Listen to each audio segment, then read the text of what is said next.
Для партнера это, конечно, шок. Или здесь проще не спасать, а сразу бежать? И с ними это все в порядке. Ну, просто потому что нарциссу очень тяжело вообще признать, что с ним что-то не так. А с другой стороны, они могут все и бросить, когда их никто не оценивает. Ну, вот это, конечно, худшая ситуация. А нарциссы вообще могут любить? И нарцисс часто всячески старается избегать секса.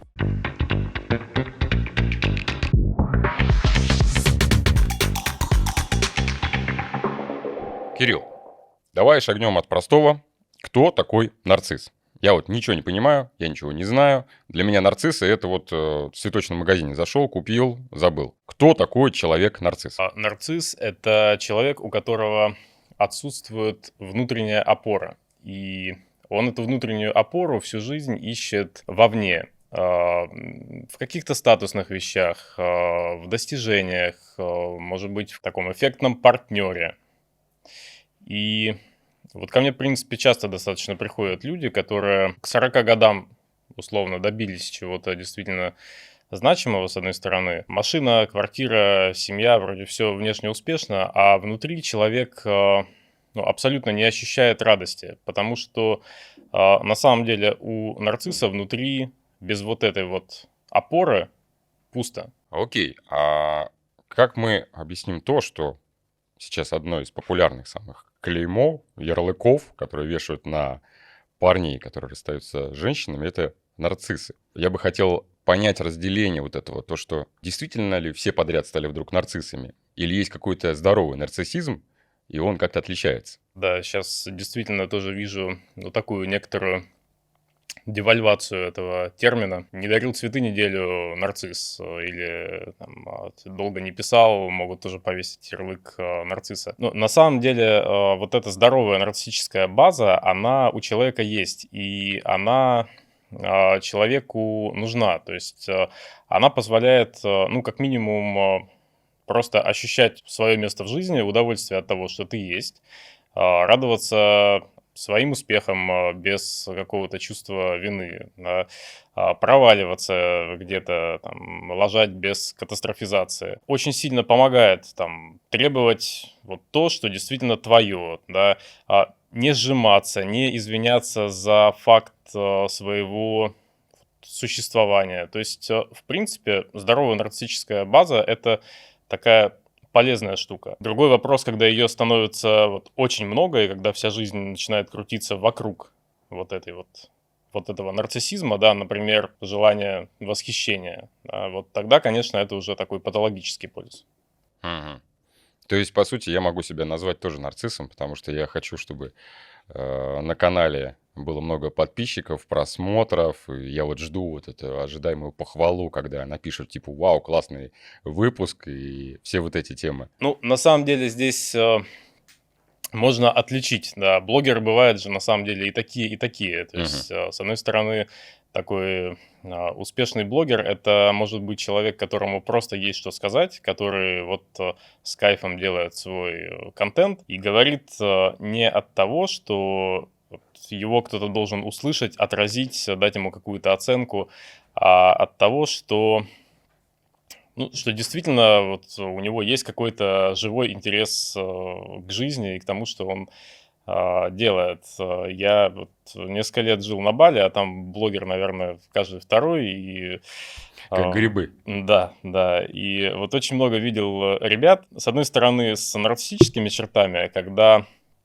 знаешь, человек выпускает ролик, у него он не заходит, и человек буквально впадает в депрессию какую-то. То есть любой негативный комментарий вызывает прям дикое раздражение, что называется нарциссическая ярость. Бывают ребята, которые, может быть, где-то не такие популярные, но тоже яркие, которые спокойно занимаются своим делом, своим контентом. И да, они, может быть, в моменте будут не такими грандиозно яркими, блестящими, да, но в долгосрочной перспективе этот просто живой интерес к своему делу, он дает сильно лучший результат, потому что, на мой взгляд, аудитория все-таки хорошо понимает, по крайней мере, в долгую перспективу, где человек действительно рассказывает о том, что он любит, а где человек просто выпрашивает эту любовь аудитории.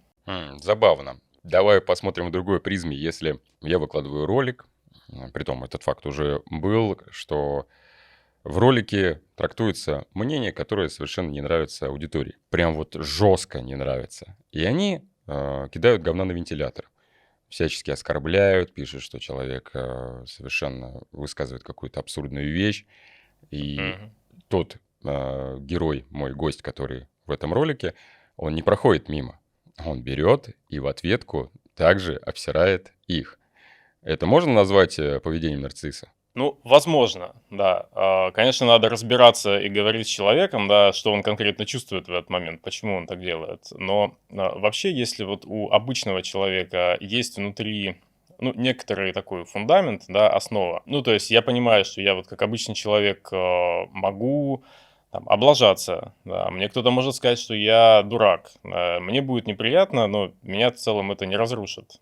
То у нарцисса вот этого внутреннего фундамента его нет. И а, у него там вот сквозняк, да, и он вот на этом сквозняке строит вот эти вот подпорки своей собственной личности. Поэтому, когда прилетает какая-то критика в нарцисса, это ну, не просто информация, которую можно там принять, отвергнуть, как-то оценить. Это такой вот удар по вот этой конструкции. То есть, по сути, удар по личности. То есть он это воспринимает, как будто его вот буквально, знаешь, хотят уничтожить. То есть он не И отличает какой-то конструктивной критики от обычной. абсолютно, абсолютно. Я смотрел очень много подкастов на тему нарциссизма, и в каждом прям все вместе психологи трактуют мысль, что нарцисс максимально зависит от других. Мгм. Прям максимально. То есть что получается? Вот этот образ некого одинокого волка на вершине, который все может, все умеет, это все какая-то ширма. Ширма. Ширма, абсолютно. Ну вот подумай, зачем нарциссу быть одиноким волком на вершине, Мгм. если этого никто не видит? Логично. Нарциссу нужны зрители, потому что без какого-то внешнего отражения он как будто не существует. Ну, вот здесь, знаешь, можно такой пример привести. Если обычного реализовавшегося самодостаточного человека взять и вот, ну, по каким-то обстоятельствам, да, поместить вот куда-то в деревню без интернета, если ему там нужно прожить условно там год, то он, ну, может быть, он, конечно, поскучает, да, ну, походит на речку, ну, почитает книжки, ну, вот будет как-то вот находиться с самим собой, но его это не убьет. А если в такую ситуацию поместить нарцисса, он через 2 недели начнет вот физически умирать, потому что без других его как будто бы и не существует. Я еще читал, что нарциссы все время ищут подтверждение своей нормальности у окружающих. Почему? Потому что у нарцисса нет вот этого внутреннего ощущения «со мной все окей, со мной все в порядке». То есть, если обычный человек с утра просыпается, смотрит в зеркало и понимает, что, ну, как-то вот мешки под глазами у него, да, то для него это в целом окей. Ну, не выспался, ну, тяжелая неделя была, ну, надо отдохнуть, как бы все, идет дальше. То для нарцисса это может быть прям трагедией, потому что он каждое утро должен добиваться, добиваться, добиваться, добиваться. А если он не добился, то вот для него это как бы значит, что он пустое место. А что с ним происходит, когда его никто не похвалил, не оценил? Но ему буквально физически тяжело. То есть ему постоянно нужно вот это отражение от другого человека, подтверждение. Хорошо, но есть ли какой-то у нарцисса предел вот в этих достижениях, вот когда он их достиг? Есть же факт, что он может не получать удовольствие даже уже от этого вот Мгм. потолка, которого он достиг. Да, вот это очень важный момент про удовольствие нарцисса. На самом деле его нет. Есть удовольствие, это у него есть, но очень краткосрочное, да. То есть это такой, скорее, выдох. Вот он добивается, добивается, добивается своей цели, добился, получил, и он просто выдыхает, внутренне как бы говорит себе, что, ну окей, я не ничтожество. Все. Мгм. Это очень короткий период, и дальше он как бы Перезагружается и идет дальше? перезагружается и идет к новой цели. Я это много видел в международных компаниях больших, да, Мгм. когда топ достигает какой-то цели, ну, например, там в рамках новой должности получает новую машину. И вот его может там неделю переть, пока он там где-то показывает тачку коллегам, пока он хвастается перед друзьями. Проходит буквально неделя-две, все, ему нужна следующая цель. То есть он не умеет в моменте проживать вот эту радость, да, долго получать удовольствие от чего-то. Нужно постоянно, постоянно, постоянно доказать окружающим, что я крутой, я ничтожество, я особенный. Интересно. То есть они прям, с одной стороны, какие-то достигаторы, а с другой стороны, они могут все и бросить, когда их никто не оценивает. Да, может быть, такой момент. Я довольно много в жизни занимался спортом и видел это вот у ребят-нарциссов, спортсменов. Ну, то есть, если обычный человек занимается спортом, как правило, даже вот таким серьезным, профессиональным, он все-таки получает от этого некоторое удовольствие, он может провалиться где-то, да, но его это не разрушает. То есть, дальше, окей, он расстроился после проигранных соревнований, сделал какие-то выводы, поменял программу тренировок, тренируется дальше. То для нарцисса проигрыш это, ну, опять же, значит, что я полностью провалился, я ничтожество. И в таком случае они могут даже бросить спорт, потому что проще обесценить спорт, да, сказать, что все это вообще ерунда, я вообще буду другим заниматься, это не мое, я этого не хочу. Как будто как бы проще обесценить все, что он делал, чем признать, что окей, я здесь был плох. Интересно, является ли примером среди известных людей Криштиану Роналдо нарциссом? Ведь он вечно достигаторством занимается. Ему уже за 40, а он до сих пор в футбол играет. Не знаю, надо, конечно, общаться для этого с Криштиану, но суть в том, что обычный человек со здоровыми амбициями и со здоровыми желаниями достигает чего-то, вот исходя из, ну, такого топлива собственного «я хочу». То есть я хочу играть в футбол в 40 лет, я играю, и мне круто. А нарцисс работает не на топливе «я хочу», а на топливе «я не могу не достигать». Потому что если я чего-то не достигаю, я полное ничтожество. Вот, кстати, про ничтожество.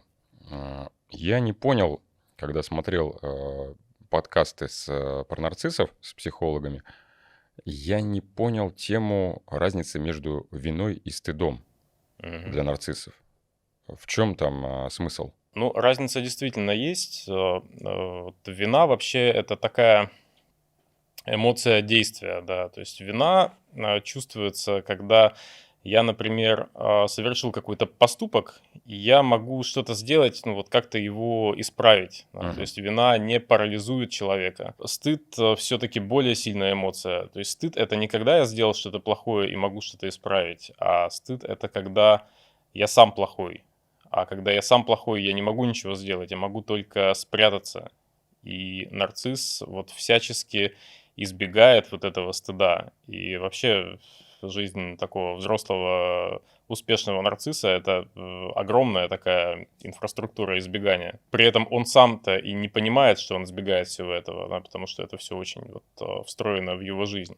И вот именно вины у нарцисса мало, а стыда у него вот просто гигантский объем. Это очень встроено в его вообще личность. Поэтому часто, когда с партнером нарцисс ругается, да, он перекладывает ответственность на другого человека. То есть я на тебя накричал, или, может, даже я тебя ударил, да, но это ты меня заставила.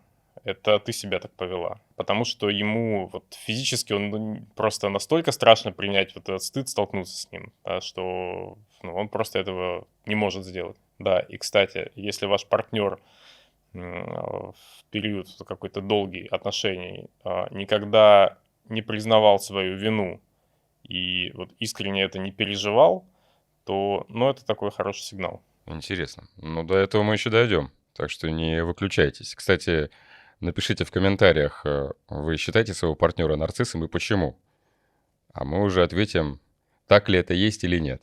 Кирилл обязательно посмотрит все комментарии. Давай-ка попробуем определить, есть какая-то градация, какое-то разделение типов нарциссов. Да, градация есть, чтобы проще было объяснить. Я использую такую медицинскую терминологию. Мгм. Можно условно разделить нарциссов на доброкачественных и злокачественных. Прикольно. Вот доброкачественный нарцисс — это человек с нарциссической травмой или нарциссической акцентуацией. Нарциссическая травма — это событие или серия событий. Обычно в детстве все это происходит, когда личность человека, когда та часть, которая отвечает за принятие себя не идеальным, получает вот некоторую рану. И человек с этим потом может абсолютно нормально в обществе жить, но вот в определенных ситуациях в нем нарциссические черты могут проявляться как защитный механизм. Акцентуация — это чуть-чуть серьезнее, да, то есть это уже некоторая заостренность характера. То есть такие люди более склонны к там, сравнению себя с другими, да, требуют какого-то восхищения. Но тем не менее у них есть эмпатия, как и у людей с травмой, и они могут вполне построить какие-то там теплые отношения, то есть на их жизнь это не влияет. И в быту, как правило, когда тебе рассказывают какие-то истории с нарциссами, это вот этот вариант с акцентуацией. А есть еще злокачественный вариант. Вот злокачественный вариант — это люди с клиническим диагнозом нарциссическое расстройство. И у этих людей практически отсутствует эмпатия. В общем, по медицинским причинам, наверное, позже про это поговорим. И несмотря на то, что их довольно мало, то есть по статистике где-то 1-2%, они очень заметны. То есть вот за жизнь этого человека он через себя пропускает такое количество людей с таким количеством невероятных, иногда очень тяжелых историй, что может после себя оставить там 7 травмированных детей, там 3 разрушенных семьи и кучу каких-то поломанных судеб. Поэтому часто кажется, что вот эти нарциссы, они везде, именно из-за вот этих таких злокачественных типов. То есть вот эти злокачественные, они более опасные. 100%. Первые два, доброкачественные, они скорее трудные. То есть с ними, может быть, там тяжело построить отношения. А такие клинические нарциссы, они именно опасны. Как и во всех направлениях деятельности, существуют стереотипы. Как, вот, по-твоему, какие стереотипы о нарциссизме сейчас более всего в массах варьируются? Хороший вопрос. Ну, во-первых, наверное, тот стереотип, что все нарциссы такие уверенные в себе, успешные и такие блестящие люди. На самом деле это только маска. На самом деле внутри там прячется ребенок с огромным чувством стыда, и они постоянно себе и другим доказывают, что нет, я классный, я особенный, но это вот очень шаткая конструкция. То есть внутри он абсолютно не такой. Второй миф — это то, что все нарциссы одинаковы. То есть такие вот зазнавшиеся блестящие ребята с гигантским эгом. Вот не совсем. Это актуально для грандиозных нарциссов, но не актуально для дефицитарных. А дефицитарные нарциссы — это внешне вполне себе скромные, тихие ребята, но внутри у них точно такое же чувство восхищения, точно такая же острая реакция на критику. Просто все это прячется за более таким скромным фасадом. Так, интересно. Еще одна градация. Да, да. Еще есть миф о том, что нарциссы сознательно манипулируют, и в большинстве случаев это все-таки, конечно, не так. Они в большинстве случаев уверены, что они жертвы обстоятельств, и они просто сталкиваются вот не с теми людьми, и с ними это все в порядке. Ну, просто потому что нарциссу очень тяжело вообще признать, что с ним что-то не так. И еще один стереотип — это тот, что вот если ты столкнулся с нарциссом, то надо вот прям сразу рвать отношения и бежать. Для клинических, да, они действительно могут быть опасны, да, а для людей с травмой и с акцентуацией, ну, в общем-то, нет. Нужно просто, если ты строишь с ними отношения, понимать, на что ты подписываешься. Так, ну до отношений мы точно доберемся. Интересный, кстати, ответвленный вопрос. Может быть, навскидку сейчас ты вспомнишь, кто-то из популярных людей прошлого, настоящего, к каким-то видам нарциссов относится? Хороший вопрос. Но я думаю, что нарциссические черты есть у очень многих людей. Я думаю, что Мерлин Монро, например, Мгм. да. Думаю, что Сальвадор Дали тоже может считаться нарциссом. Джобс. Скорее, да. Вообще, есть такое мнение, что нормальные люди ничего в этом мире глобального не придумают и не привнесут. И это во многом актуально для нарциссов в том числе. И есть еще мнение, что нормальные люди все в психушке сидят, Да, а все да, остальные по возможно. улицам бродят. Теперь мы перейдем к теме намного интереснее для меня, в плане родительства. У меня есть сын, 5 лет, и он ему 10 лет, и я понимаю, что как родитель одна ошибка, ты ошибся. Нету второго шанса. То есть у меня нету еще одного ребенка, это первый и единственный, и нет никакого опыта родительства, Мгм. отцовства. И рос я в неполноценной семье, только с матерью. Родители развелись. Поэтому мне очень интересно, какие шаги могут привести меня, как в кавычках, не знаю, хорошего, плохого родителя, к тому, что ребенок станет нарциссом. Может быть, я его слишком перехваливаю, может быть, я слишком его критикую. Какие-то есть твои подсказочки на том, чтобы не допустить такого, чтобы Мгм. ребенок вырос нарциссом? Да, хороший вопрос. Вообще перехваливать не так страшно, важно правильно хвалить. И нарцисс вырастает нарциссом не там, где его любили, а вот там, где его любили условно. Там любили за пятерки, за победы в соревнованиях, за то, что там не плакал, был удобным.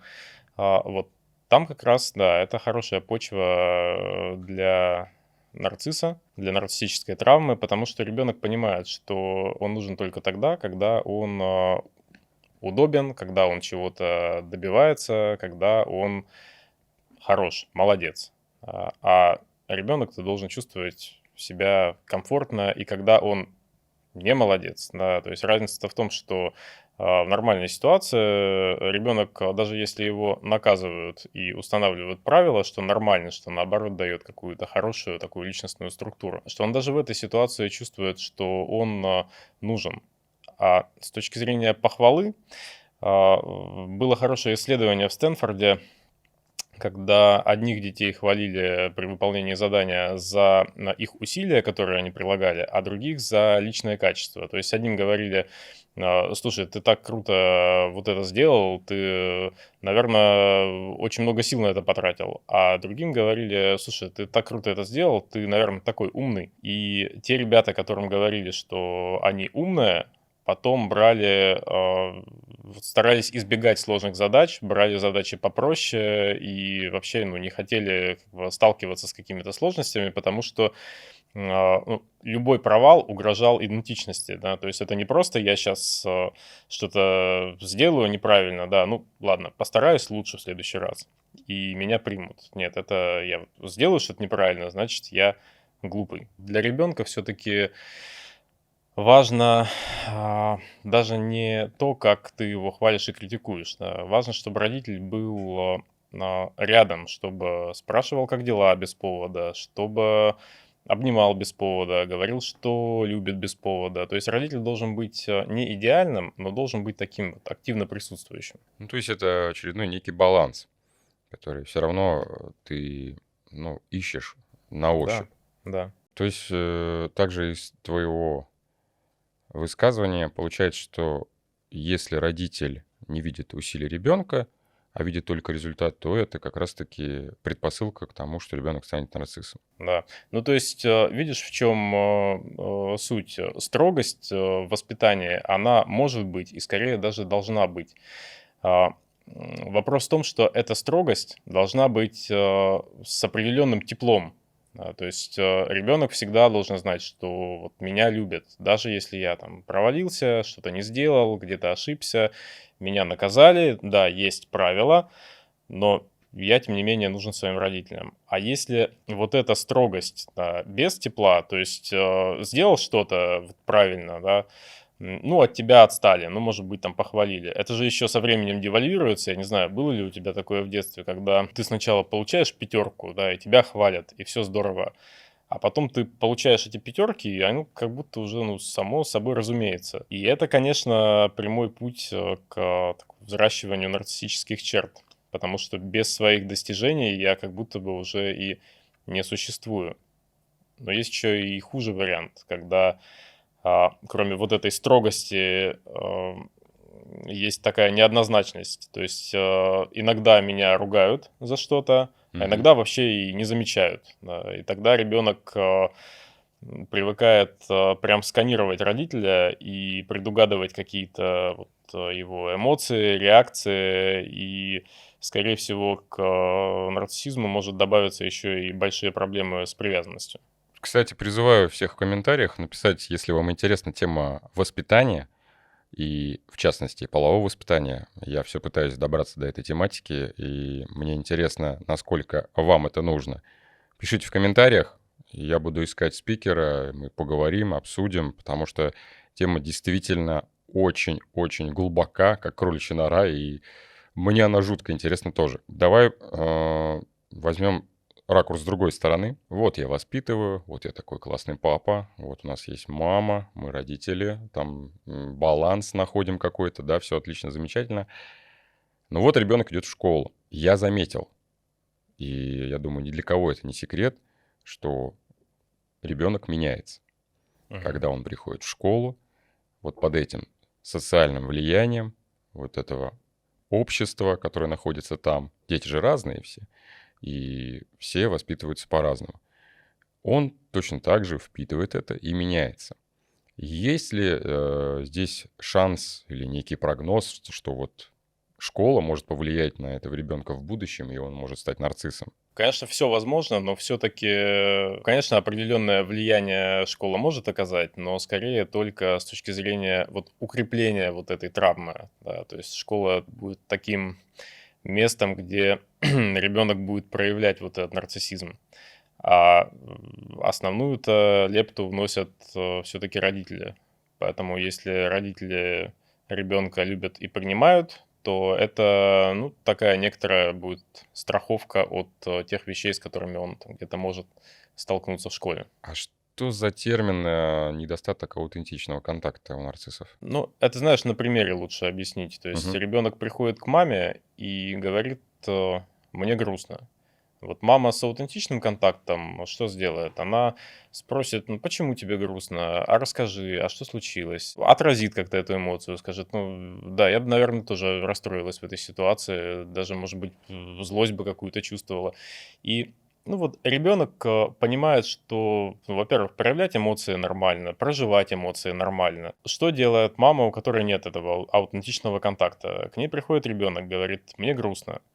Она говорит: "Слушай, иди поиграй, все нормально у тебя". Вот. Или говорит: "Ну, у тебя ж всё есть, чё тебе еще надо?" Ну, то есть она его не принимает, вот в этих, вещах, и в этом выражении эмоций она его не принимает. Такой ребенок, потихоньку, если это регулярный паттерн, а не какая-то единичная ситуация, понятно, что там у всех бывает, когда мама просто заговорилась там по телефону и где-то, отвлеклась. Но если это регулярный паттерн, то ребенок начинает учиться быть удобным. Учиться быть удобным для мамы. Потом выбирает какой-то вуз, которым будут гордиться родители. Да. Потом идет на работу, которая ему, может быть, не очень нравится, но которая престижная. Строит семью, которая нормально выглядит, но в которой ему, может быть, вообще и некомфортно. Ну, то есть, некоторым образом учится быть удобным. Ко мне приходят люди, которые вот проживают такую жизнь, доходят где-то там вот к 35-40, оборачиваются и видят, что вроде все есть, вроде все сделали правильно, но радости это не приносит никакой. И довольно долгий период вообще в терапии уходит на то, чтобы человек научился свои чувства и мысли замечать. То есть он у себя всю жизнь выращивал не какого-то такого внутреннего собеседника, а такого майора, которому просто говорил, что надо делать. Здесь первое, второе, третье. И когда таких людей спрашиваешь, что ты сейчас чувствуешь или чего ты сейчас хочешь, они ну, буквально впадают в ступор поначалу. Ну, и это большой шаг, конечно, когда человек потихоньку начинает вот понимать, что он чувствует, что он хочет. То есть это есть некие корни какого-то синдрома мертвой матери. Тоже я что-то читал такого подобного, когда вот она действительно относится настолько нейтрально ко всему, что М. происходит у твоего ребенка, что в результате ребенок потом не наслаждается происходящим и имитирует жизнь во взрослом возрасте. Да, А, да. Кстати, недавно посмотрел фильм «На цепи», английское название «Good Boy», где есть вот некая аналогия проходит.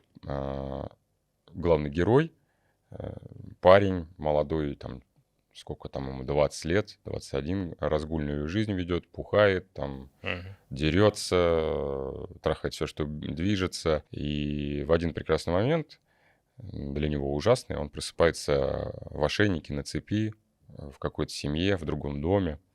Вот. Они его взяли типа на перевоспитание. Вот. Спойлерить не буду, но рекомендую посмотреть, совсем недавно вышел. Прикол в том, что там есть момент, где он приходит домой, его не было там некоторое время дома, и мать сказала, типа, что она не подавала в полицию. Она говорит, я тебе просто позвонила пару раз, ты не ответил. Он говорит, ну, значит, ты занят. И все. То есть ей было совершенно все равно, что происходит с ее сыном. То есть, ну, наверное, чем-то занят. Ну, ладно, все, пойду там своей йогой заниматься. Она там была, в общем, в своих со всех делах. То есть, а парень вот хотел, наверное, получить, что вот, где ты был, там, что происходило, там, какой ты молодец, там, какой ты хороший, там, что ты вернулся, там, все вот это. А этого не было. Этого реально не было. И видно, очень интересно с точки зрения психологии посмотреть этот фильм, поэтому рекомендую еще раз. «На цепи», «Гудбой», гляньте. Так, едем дальше. Еще какой-то есть феномен внутреннего ребенка на коленях. Что ты об этом слышал? Что это такое?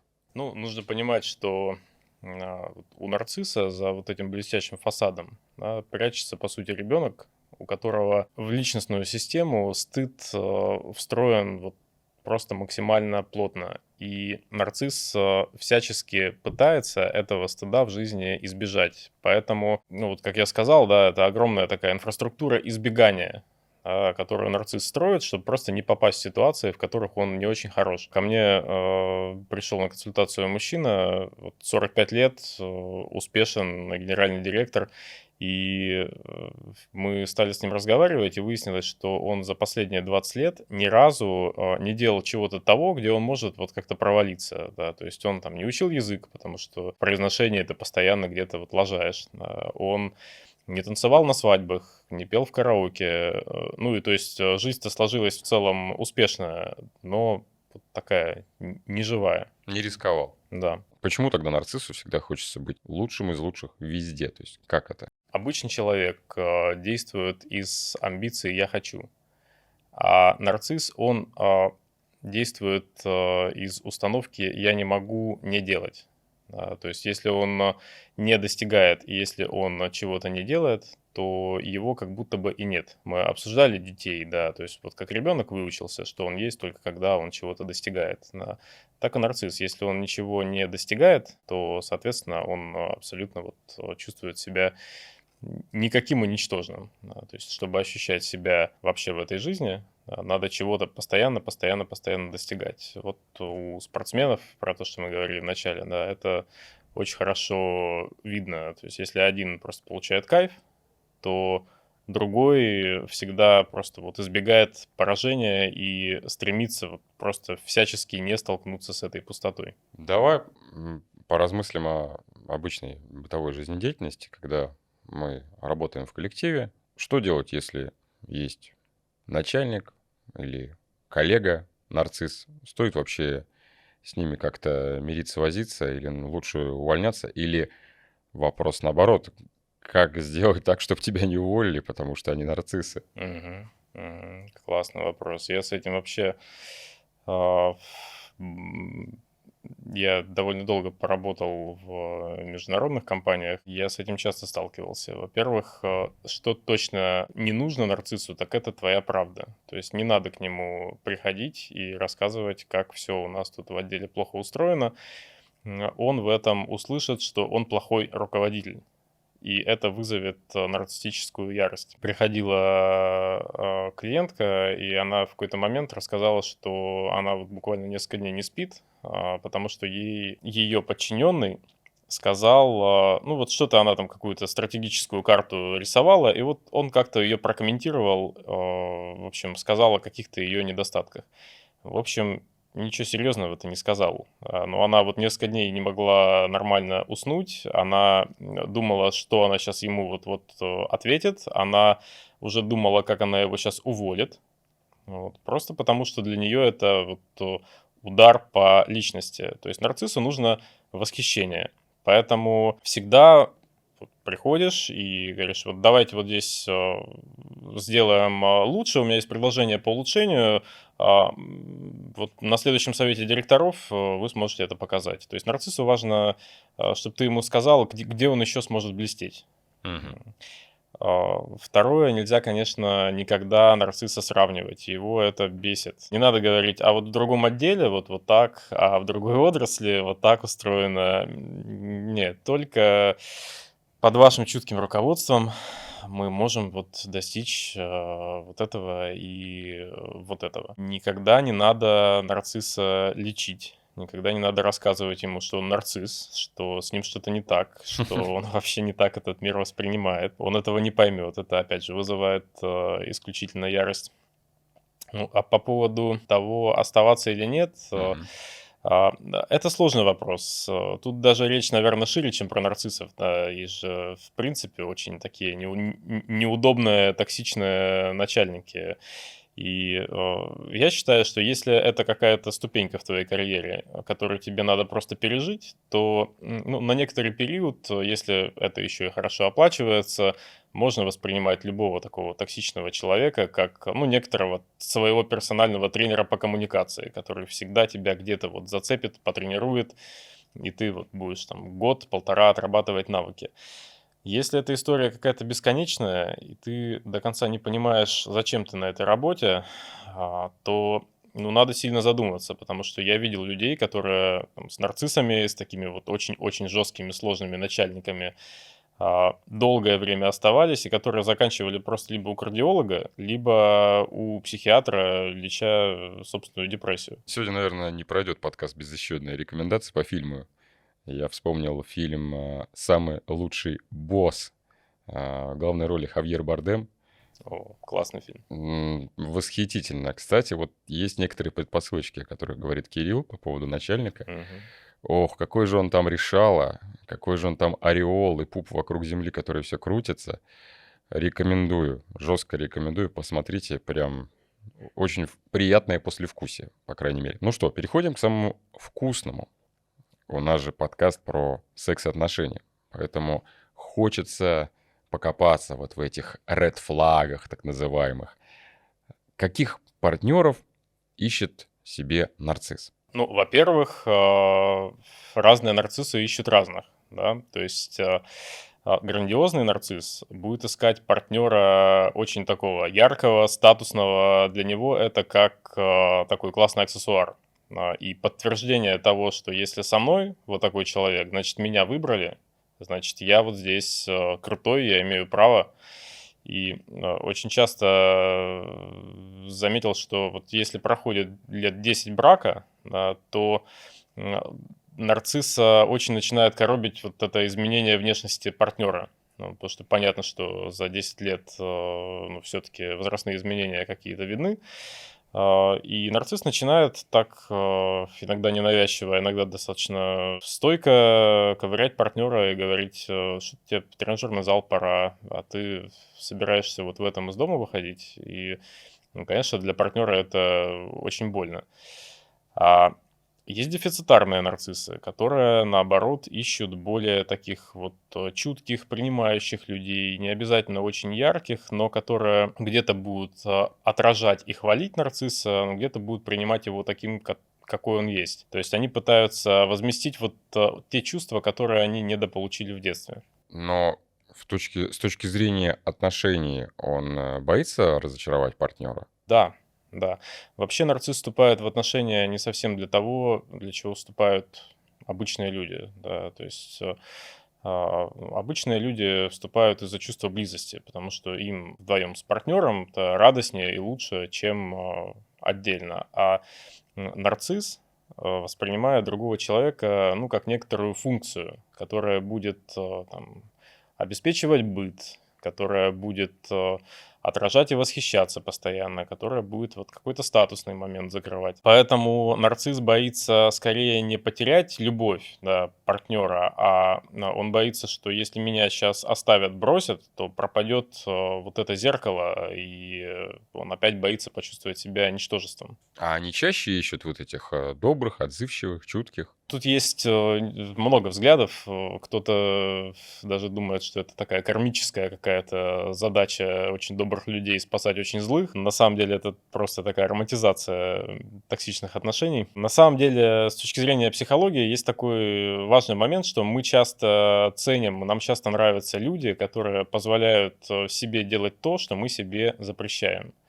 И если я здесь все-таки скажу о женщинах, потому Мгм. что мужчин, нарциссов грандиозных, по крайней мере, их больше. Если женщина росла с установкой, что надо быть скромнее, надо быть уступчивой, надо быть такой мягкой, не высовываться, не требовать многого, то она с большой долей вероятности может вырасти там такой чувствительной и эмпатичной, но полностью отрезанной от какой-то своей силы, да, от возможности что-то вот потребовать, от такой какой-то пробивной энергии своей. Когда она встречает такого яркого нарцисса, который позволяет себе все, что она себе запрещает, то есть там легко вступает в конфликты, легко требует, что ему положено и не положено, да, легко отстаивает свои границы, то вот несмотря на вот этот внешний эгоизм, он ее просто завораживает.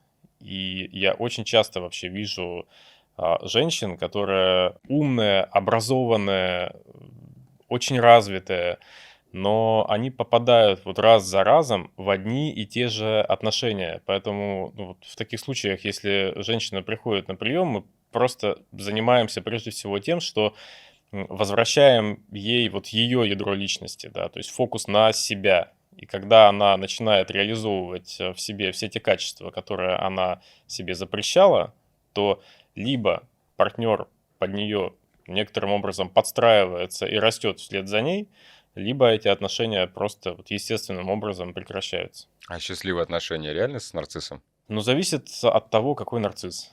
С клиническим точно нет. С доброкачественными, да. То есть клинический нарцисс, он в принципе не способен увидеть другого человека как отдельную личность с потребностями, желаниями, целями. У доброкачественных в этом плане есть сложности, и надо понимать, на что вы подписываетесь, да, заводя отношения с нарциссами. Но в принципе они вполне себе могут любить, испытывать теплые эмоции. Ну, просто такой человек всегда будет немножко тянуть одеяло на себя, там, где-то требовать восхищения, где-то остро реагировать на критику. Если для вас это такой фон, который, в принципе, приемлем, ну, тогда вполне себе можно. То есть получается, что всегда это один нарцисс в отношениях. Два не могут друг с дружкой быть. Хороший вопрос. Нет, в принципе, могут. Как раз-таки очень часто бывает, что у одного, один прям такой классический нарцисс, да, грандиозный, а у второго где-то была нарциссическая травма. И они где-то вот дополняют себя, но двое грандиозных нарциссов, конечно, вряд ли уживутся. Это вряд ли возможно, потому что, у нормальных отношений все-таки есть такая штука, как радость за партнера, да, то есть, там, партнер добивается успеха, и тебе просто хорошо, потому что это здорово, потому что тебя это радует. Вот если партнер нарцисса добивается успеха, то у нарцисса внутри такое ощущение, что, а как же я? И он начинает либо обесценивать это достижение, либо переводить разговор на себя, либо саботировать достижения партнера. Поэтому нарциссу, конечно, сложно построить отношения, а двоим нарциссам, таким грандиозным, точно нереально. Вот про девушек, о которых ты говорил, которые приходили к тебе на лечение, соответственно, в том, что они все время вступали в одни и те же отношения с нарциссами, только разными просто. Это, получается, какие-то созависимые отношения у них возникали? Типа стокгольмский синдром какой-нибудь? Можно так сказать, да, потому что вообще созависимые отношения — это отношения, в которых человек полностью зависит от настроения и от поведения партнера. То есть у партнера плохое настроение, и у меня плохое настроение. Партнер радуется, и я радуюсь. Партнер молчит, я тревожусь, смотрю на партнера, что дальше. То есть со временем у таких людей, которые склонны, в принципе, к таким отношениям, которые где-то в детстве получили этот паттерн, да, у них своя жизнь максимально сжимается, потому что остается только вот наблюдение, сканирование партнера. А нарцисс в этом плане дает такую почву. он же очень такой эмоционально нестабильный, да, то есть он сначала может идеализировать, восхвалять партнера, а потом тут же обесценить. Когда он делает это часто, да, человек еще и с такой склонностью к созависимым отношениям просто попадает вот в этот водоворот, да, начинает постоянно сканировать нарцисса, и со временем становится зависимым уже не от самого человека, а от этой роли, роли вот какого-то спасателя-нарцисса. Поэтому если нарцисс после этого там, либо как-то работает над собой и перестает быть нарциссом, либо он уходит из этих отношений, то вот этот зависимый человек, он думает, а мне что делать? А я как же теперь? Да, и своя жизнь теряется. Но это опять же про то, что нужно возвращать прежде всего человеку фокус на собственной личности. И вот с такими женщинами, конечно, тоже мы работаем точно так же. Укрепляем вот собственное ядро. А нарциссы вообще могут любить? Клинически в нашем понимании нет. Ну, с клиническими я понял, что там уже все запущено Та- давно. Там все тяжело, да. Доброкачественные, да, могут строить близкие отношения. У них тоже есть вот эта сложность с тем, чтобы все-таки воспринимать другого человека как вот отдельную личность, да. Они склонны к тому, чтобы как-то все-таки подавлять на другого человека. Но если нарцисс находится в терапии, вот искренне ходит, работает над собой, я вполне себе видел случаи, когда строят замечательно теплые отношения и в общем, все не так фатально. А нарцисс сам себя любить может? Только если выздоровеет. Хм, интересно. Окей, а если нарцисс использует подарки? Подарки, вообще любые материальные проявления в отношениях, это то, что нарцисс, конечно, использует. Но он при этом дарит подарок не для того, чтобы как-то порадовать партнера, а скорее, чтобы показать, во-первых, ну, смотри, что могу, а Какой во-вторых, охеренный. да, да, а во-вторых, что посмотри, вот без меня у тебя бы этого не было. И со временем они начинают потихоньку манипулировать этими подарками. Не напрямую, но, ну, знаешь, например, там девушка собирается куда-нибудь с подругами вечером встретиться, а молодой человек-нарцисс может сказать, слушай, я так много на тебя вот там трачу и ресурсов, и подарков, ну, а ты вот так со мной поступаешь, вот так вот уходишь вечерами, я тут один остаюсь, да. Ну, то есть какие-то такие манипуляции, это все-таки для нарцисса такой механизм контроля. В сегодняшний, наверное, век восприятия все через материальную призму, это Мгм. очень актуально. Получается, что куда ни плюнь, девушки демонстрируют какие-то подарки, да, там огромные букеты Мгм. роз, машины, драгоценности, новые телефоны. Это же сплошь и рядом. Совсем недавно вот была история в жилом комплексе с Майнекс. Простите за рекламу с Майнекс, они мне не платят. Было потрачено, по-моему, 70 миллионов рублей на то, чтобы весь вот этот предбанник, скажем так, назовем его, где находятся лифты в жилой комплекс, был М. завален весь букетами роз. По-моему, не соврать, 13 тысяч роз там было, О 130 боже. тысяч. Короче, что-то безумное, невероятное количество. Конечно, сначала все подумали, что это реклама просто с Майнекса. Они решили как-то обратить на себя внимание. С другой стороны, прикол был в том, что, если это правда байка, не знаю, а может быть и реальность, что девушке цветы не понравились, цвет. И все это завернули. Я не знаю, правда это или нет, но, ребята, это, простите, пиздец. До чего мы докатились. Поэтому вот эта тема с подарками ради того, чтобы тебя восхвалили, восхитились тобой, не знаю, чувак был нарциссом или нет в этом плане, Мгм. когда он столько всего привалил, но как же это больно прям ниже пояса по нему бахнуло, когда она его так завернула. Мне кажется, там просто без восстановления чувства он перестал вообще что-то чувствовать впереди и сзади и со всех сторон. Давай дальше смотрим тему того, что опять-таки в блогах, расширенная блогосфера, девушки публикуют вот эти истории с нарциссами. Они пишут иногда, что бывает так, нарцисс, когда обижается на свою партнершу, он берет, удаляет всю переписку, блокирует Мгм. человека. Для него это какая-то типа месть, которую стоит подавать холодный, или это некая стыдоба, не знаю, срамота для него, что вот так получилось? Вообще это называется нарциссическая ярость. Мгм. Когда кто-то из, ну, например, там девушка или из близких друзей задевает как-то эго нарцисса, и нарцисс не просто обижается, да, потому что обычная ярость, это что такое? Это когда я там сейчас чувствую, что я тебе сейчас вот все выскажу, да, потому что там, не знаю, вот ударить могу.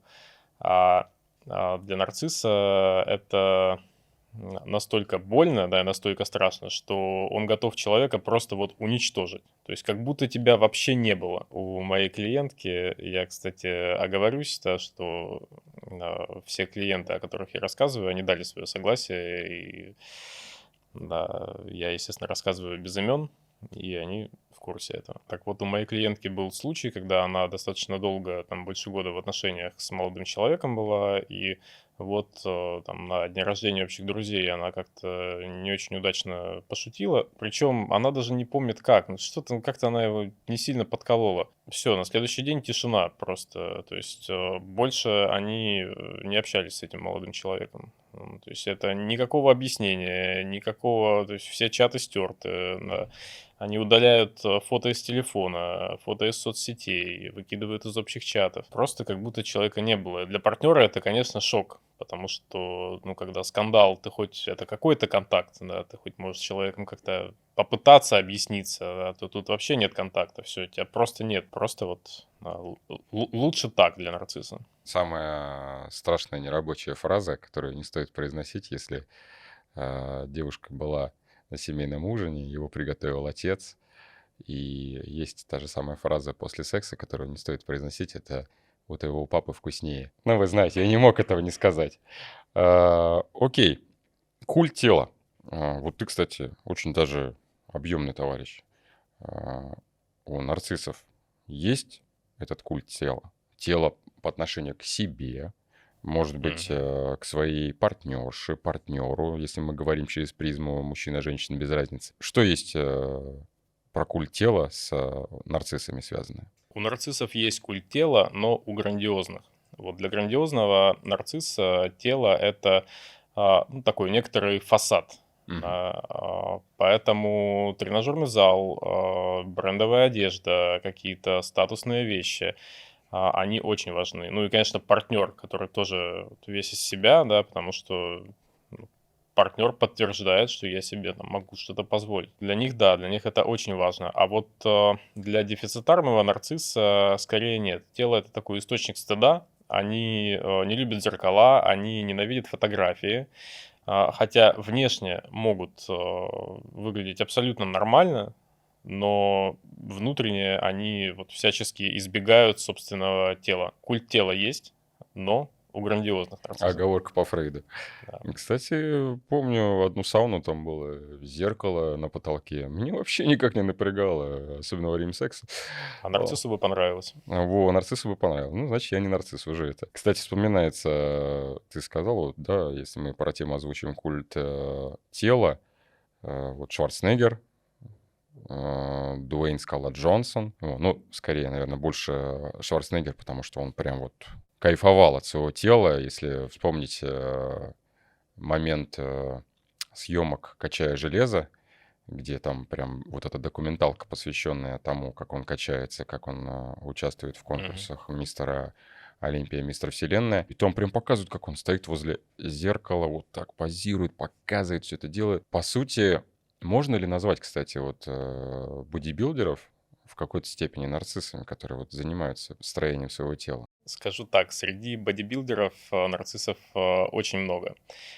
Тут опять же вопрос того, зачем человек этим занимается для себя. Да? Кому-то просто нравится. Но как будто вот эта склонность все-таки быть самым-самым лучшим, да, с точки зрения вот физической формы, чтобы меня еще и оценили, чтобы все посмотрели, это ну, такая нарциссическая черта на самом деле. Поэтому, с одной стороны, если человек этим занимается, если это дает ему реализацию вот этой потребности быть на виду, и это никак не убивает его здоровье, финансы и личную жизнь, то, ну, ради бога, все отлично. Тут же вопрос того, насколько человеку с этим комфортно, по сути. Но бывают же случаи, когда люди тратят здоровье, да, делают все это на последние деньги, в итоге остаются просто у разбитого корыта. Ну, вот это, конечно, худшая ситуация. То есть в такие моменты девушкам можно опасаться, что вот не стоит с этим бодибилдером заводить отношения, потому что он нарцисс. Ну как, зависит от того, насколько выражен у него нарциссизм, да. Если это акцентуация, и это единственное, в принципе, в чем он себя так проявляет, то все, в принципе, неплохо. Да. Но если ты видишь, что человек везде должен быть первым, да, и что любая критика действует на него абсолютно разрушающе, это, ну, просто неплохо бы подумать, насколько это как бы в будущем повлияет на ваши отношения. Да, сможешь ли ты с таким человеком, для которого вот всегда только он должен быть в центре, и все внимание должно быть вот для него. Насколько ты сможешь с таким человеком вообще находиться? Чем является секс для нарциссов? Они получают от этого удовольствие, не получают. Срамное для них это занятие. Нужно им вообще это? Что скажешь по этому? Вообще секс по своей природе требует отпускания контроля. А нарцисс контроль отпустить не может, потому что если он перестает себя контролировать, то он, соответственно, может стать уязвимым, может показаться некрасивым, может быть, ну, не идеальным. Для нарцисса секс это, ну, скорее такой спектакль. Да, то есть он не делает его с партнером, он делает его партнеру. Да, то есть задача сделать красивую картинку. Секс-то хороший, он, как правило, не стерильный, он далек от идеала, да, то есть он там с, может быть, непривычными какими-то звуками, с Мгм. смешными позами, с потом, а вот все это нарциссу как бы кажется часто некрасивым и не идеальным. Поэтому, с одной стороны, секс у нарцисса может быть таким очень техничным и фотогеничным, но Мгм. при этом абсолютно пустым. Вот у меня была клиентка, которая как раз рассказывала, что, говорит, с мужем вроде все хорошо, да, ну, то есть секс часто, достаточно продолжительно, да, все вроде правильно, но вот этого чувства контакта какого-то, его нет. Потому что, ну, это такой спектакль, да, где просто постель — это сцена, да, а зрители — это партнер. Печальная история. То есть он боится потерять контроль и выглядеть нелепо. Да, нарцисс этого боится, и, ну, знаешь, часто после секса, когда он спрашивает: "А было ли тебе хорошо?", он, в общем-то, заботится не о партнере, он просто ждет вот оценки, потому что он занимается сексом для восхищения и аплодисментов. И вообще в этом плане удивительно, что, ну, с одной стороны, секс для нарцисса — это такой статусный момент, да, то есть получить какого-то вот крутого партнера, да, заняться с ним сексом. А с другой стороны, вот эта тревога очень сильно бьет по вообще либидо нарцисса. И нарцисс часто всячески старается избегать секса. Поэтому нарциссы часто предпочитают такие короткие отношения, да, то есть там встретились, переспали и, ну, понравилось, не понравилось, уже без разницы. Да. И в любом случае ты ушел до того момента, как тебе успели что-то сказать, выказать как-то свое удовольствие. А в длительных отношениях часто либидо тоже угасает потихоньку, и нарцисс из секса уходит, ну, вот куда-то, куда угодно, да, в другие проекты, в работу, в зависимости, потому что, ну, долго быть идеальным перед партнером постоянно, ну, просто не получается. А столкнуться потом с тем, что ты вот сейчас вот станешь не идеальным, да, для нарцисса невыносимо. Вспоминаю кино «Чего хотят женщины» с Мелом Гибсоном. М. Тот момент, когда он уже умеет читать мысли, занимается сексом с девушкой из кафе, и вот она его там направляет. Естественно, она это делает мыслями, и вот она туда-сюда, он опять что-то не так делает, и потом он перекур, заново начинает, слушает то, что она говорит, и потом он говорит: боже, какой же он классный, он бог секса. Но, к сожалению, мы не умеем читать мысли, а может быть и к счастью. Это было бы совсем неинтересно заниматься сексом, зная, что хочет партнер вот так вот напрочь. А вдруг что-то не делаешь не так? Ну, даже если бы нарцисс умел читать мысли, он все равно старался бы сделать картинку красивой. Ну, что ж, успехов и этим нарциссам в дальнейшем в сексе.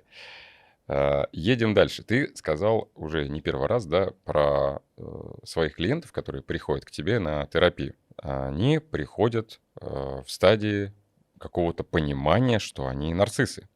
То есть это достаточно возможный факт, и он насколько частый вообще, то есть готов ли человек принять это, что он нарцисс, Мгм. в какой момент он готов принять, что это нужно что-то как-то изменить, не знаю, там, вылечить, боюсь сказать слово, но ввести в какую-то степень нормальности, хотя, опять-таки, степень нормальности — это тоже все очень субъективное Очень понятие. условно. Да, вот этот момент, когда нарцисс понимает, что ему нужно что-то как-то изменить в себе, и он приходит к тебе в терапию. Когда это Мгм. происходит? С какими запросами они приходят? Тоже интересно. Ну, вообще, сами нарциссы приходят редко, их, как правило, к этому что-то подталкивает. Например, там, жена потребовала развода, или есть какой-то провал там на работе очень большой, который вот тяжело пережить. Ну, например, потерял человек работу. С выгоранием часто приходят, вот, когда вот эта гонка, да, уже как бы не приносит никакой радости, и человек реально оглядывается на свою жизнь, понимает, что там какая-то пустота. И часто приходят жертвы нарциссов, которые вот при дальнейшем рассмотрении, да, оказываются людьми с нарциссической травмой. Вот они тоже часто приходят. Начинается все с того, что человек потихоньку начинает принимать себя не идеальным и позволять себе где-то там быть слабым, быть обычным. Потому что здесь тоже, кстати, интересный момент. Мгм. Вот, с одной стороны, для нарцисса, для настоящего нарцисса это большой шаг сказать, что я нарцисс. Если он в это вкладывает понимание, что я вот не идеальный, со мной что-то не так. Это гигантский шаг. А для кого-то наоборот, то есть люди говорят, что я нарцисс, это какая-то вот некоторая тоже а, нарциссическая природа у этого есть, когда, ну, я вот не такой, как все, да, меня сложно вылечить, меня сложно понять, я нарцисс, да. То есть этим людям, наоборот, надо признать, что я обычный. У меня был случай, когда пришел мужчина и тоже все в жизни успешно, хорошо. И он рассказывал все свои вот ситуации, с которыми он хотел бы поработать, которые хотел бы обсудить, вот буквально кейсами, как бы вот это сделано, вот это получилось, вот я сделал вот это, вот это, вот это и вот это. Мы с ним довольно долго так работали, обсуждали там много каких-то там таких чисто вот коммуникативных вещей по работе. В какой-то момент он рассказывал там случай из детства и расплакался.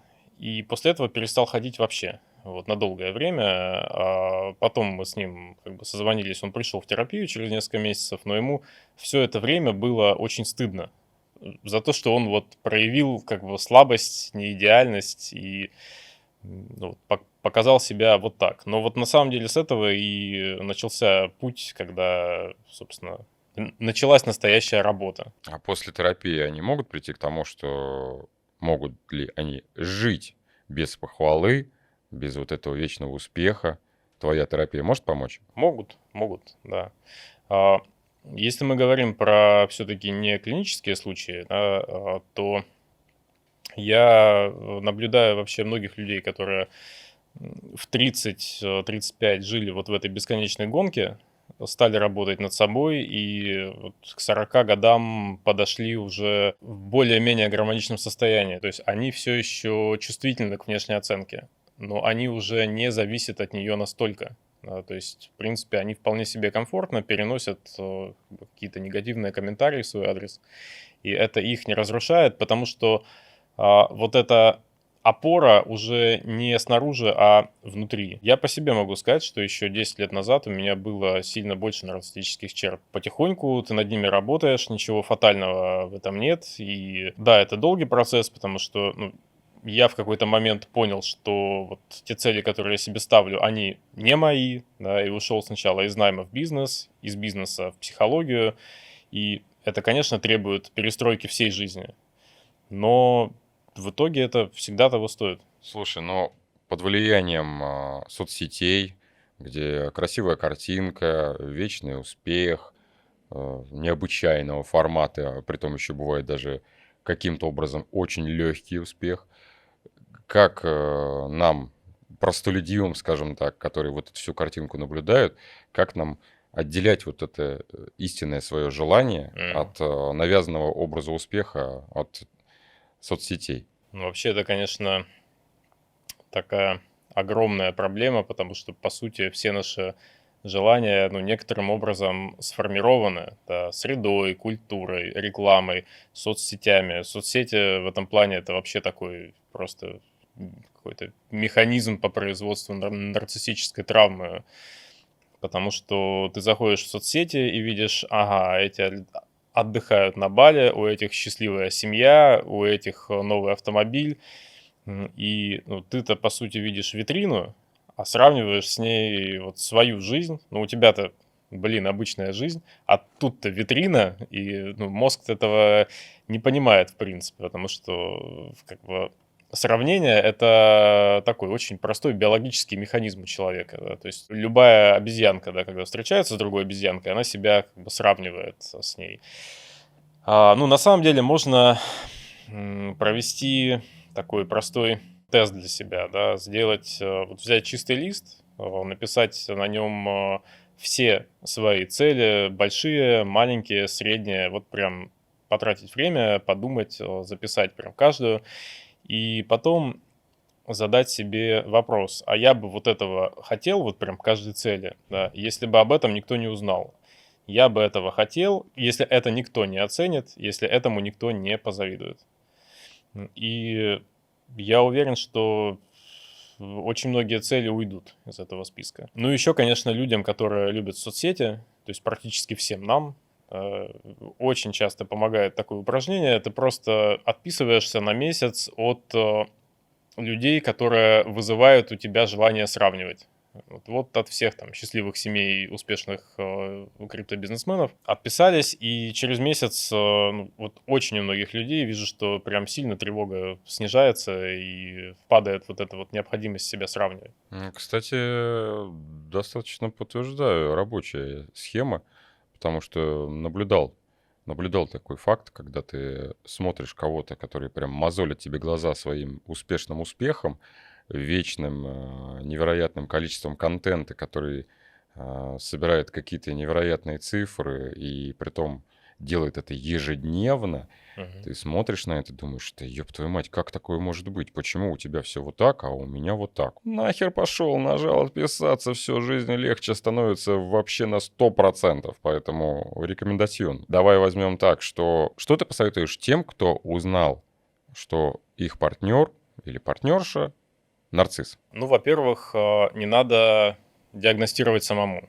Не надо идти к партнеру, говорить, я тут, значит, услышала, кто такие нарциссы, и ты нарцисс, у тебя проблемы. Если ваш молодой человек действительно нарцисс, то ничего хорошего из этого не выйдет. Да, я думаю, что и обычному человеку это может быть неприятно. А на самом деле стоит задать себе вопрос, что я получаю в этих отношениях, чего не могу дать себе сама. Если вы поймете, что это желание, чтобы вас выбирали, например, желание кого-то спасать, то ну, это для вас просто такой хороший диагностический знак. Второе, подумайте, что вы в этих отношениях теряете. Свое время, свои силы, своих друзей, свои интересы, свое здоровье, свою жизнь. Если список длинный, то это тоже некоторый сигнал для вас. Подумайте, если вы будете в этих отношениях еще 5 лет, какой вы будете через 5 лет? И если вы понимаете, что вы видите себя счастливой, легкой, веселой, жизнерадостной, это замечательно. Если нет, то это еще один повод задуматься. И ответы на все эти вопросы — это не повод тут же там, разворачиваться и уходить, но это повод подумать, и если вам действительно нужно уйти или поработать над отношениями, это возможность принять правильное решение. А что ты посоветуешь тем, кто узнал в себе нарцисса? Ну, во-первых, поздравляю, серьезно, потому что настоящий нарцисс сталкивается с огромным препятствием, когда он себя вот только пытается признать нарциссом. А это вообще очень тяжело. Если вы заметили у себя нарциссические черты, а, это говорит о некоторой рефлексии, и это уже половина дела. Не надо себя судить и ставить себе прям диагнозов. Все не фатально. Во-первых, просто выпишите для себя, определите для себя свои нарциссические черты. Да, вот к чему вы более склонны. Может быть, у вас слишком острая реакция на критику. Может быть, вы очень чувствительны к внешней оценке. Может быть, вы склонны к зависти. Просто выпишите это для себя. Найдите психолога. Желательно более или менее проверенного, то есть хотя бы по рекомендациям. Это должен быть психолог, у которого достаточно опыта для того, чтобы не позволять вам играть идеальную роль, который все-таки будет вас держать в определенных рамках. Ну и, пожалуй, первое, что вы можете сделать прямо сегодня, это позволить себе в чем-то одном быть слабым. Просто подойдите к партнеру, скажите, что вот мне грустно, я устал. Сделайте что-то не идеально на глазах у других. Это, в общем-то, больший шаг, чем может показаться. Соответственно, сейчас стоит обратиться к тем, кто это все посмотрел. Я вас благодарю и обозначаю, что все ваши телодвижения, которые вы проводите над данным контентом, это комментарии, различные лайки, репосты, пересылки, опять-таки, подписка, естественно, колокольчик нажимаете, чтобы все это напомнить о том, что выходит еще один очередной новый выпуск. Все эти ваши движения, они дают для YouTube некоторую реакцию, что опа, алгоритмам надо подхватывать. Поэтому ваша так называемая помощь бесплатного формата для меня будет бальзам на сердце. Я буду очень рад увидеть это все. Есть один вопросик. Если вы досмотрели до конца, то мне интересно, хотите ли вы прийти на открытый подкаст? Хотите ли вы посидеть рядом, пожать мне руку, возможно, взять автограф, что еще там, волшебный пендель, поржать, выпить, закусить, не знаю, станцевать, спросить, какой размер моего члена, не знаю, если вам это интересно. Если не интересно, ну и ладно, но все равно приходите. В общем, есть идея снять открытый подкаст, поэтому пишите. В этом, соответственно, под этим выпуском либо можете писать мне в личку, можете зайти в телеграм-канал, ссылочка на него тоже есть в описании и здесь с QR-кодом. Во все любые места заходите, пишите, я буду собирать инфу и пойму, стоит проводить это, сколько вас желающих, надо ли вообще это и зачем вообще я этим занимаюсь. Кирилл, я тебя благодарю за то, что ты пришел на эфир, на подкаст. Также все ссылочки на тебя я оставлю в описании под выпуском. Вы можете зайти, почитать, возможно, обратиться за консультацией. Все это будет доступно под роликом. Еще раз благодарю. Спасибо тебе. Будем на связи. И материал еще не объемный, точнее, необъятный. Поэтому можно говорить о нем много, часто. И так, опять-таки, в комментариях можете написать, что вам интересно услышать от Кирилла. Какие-то темы про, может быть, абьюз. Выпуск был, ссылочка тоже здесь есть. Но абьюзивные отношения, они вот такие. Растопырить, расширить можно еще глубоко. Поэтому прошу, ваша, опять-таки, реакция подскажет мне, что делать дальше. Кирилл, спасибо и до новых встреч. Спасибо.